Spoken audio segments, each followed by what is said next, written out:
बहुत समय पहले की बात है। किसी राज्य में राजा सुखी से राज्य करता था। उसके पड्रहौसी देश का दुश्मन राजा उसके राज्य पर आक्रमण कर दिया और राजा युद्ध में हार गया था। उसके सभी सैनिक मारे जा चुके थे। राजा किसी तरह अपनी जान बचाकर जंगल में भाग गया। सैनिक उसका पीछा कर रहे थे। वह बचने के लिए एक गुफा में छिप गया। सैनिक राजा को जंगल में खोजते खोजते उस गुफा तक पहुंच गए। गुफा के अंदर राजा को ढूंढा, लेकिन सैनिक उसे ढूंढ नहीं सके।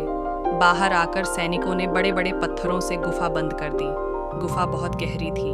अंदर की ओर राजा छिपा हुआ था।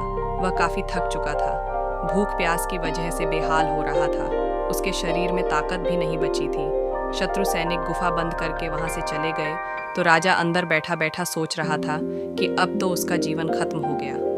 वह गुफा से कभी बाहर नहीं निकल पाएगा। राजा निराश हो चुका था। तभी उसे माँ की एक बात याद आई। उसकी माँ कहती थी कि कुछ तो कर, यूं ही मत मर। ये बात याद आते ही राजा में फिर से ऊर्जा आ गई। उसने सोचा कि कोशिश किए बिना हार नहीं मानना चाहिए। राजा गुफा के द्वार से पत्थरों को हटाने का काम शुरू कर दिया। कड़ी मेहनत के बाद राजा ने बड़े बड़े पत्थर खिसका दिए। किसी तरह राजा ने बाहर निकलने की थोड़ी सी जगह बना ली थी। राजा गुफा से बाहर निकला और अपने मित्र राजा के पास पहुंच गया। मित्र राजाओं की मदद से उसने शत्रुओं को पराजित कर दिया और अपना राज्य वापस प्राप्त कर लिया। सीख इस कथा की सीख यही है कि हमें सफलता मिलने तक हार नहीं मानना चाहिए। जिस पल हम हार मान लेते हैं, उसी समय असफल हो जाते हैं।